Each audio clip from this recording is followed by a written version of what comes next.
சிவாய நமங்க.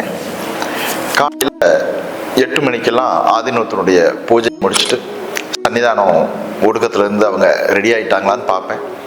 அங்கே ஒடுக்கத்தில் ரெடியாக இருந்தாங்கன்னா உடனே சன்னிதானத்துக்கு நமஸ்காரம் பண்ணுறதுக்காக போவேன். அப்போது யார்கிட்ட பேசிகிட்டு இருப்பாங்க.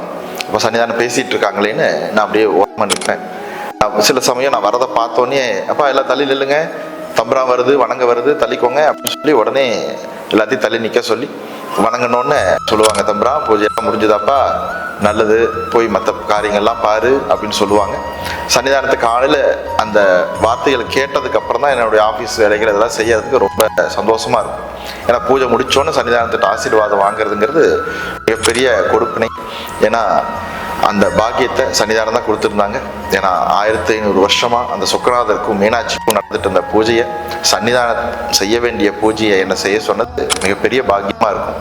அதுக்காக டெய்லியும் சன்னிதானத்தை பார்த்து நமஸ்காரத்தை தெரிவிச்சுக்கலாம். இதுவும் ஒரு அற்புதமான நெகிழ்வான நிகழ்ச்சிகளாக இருக்கும். சிவாய நமः.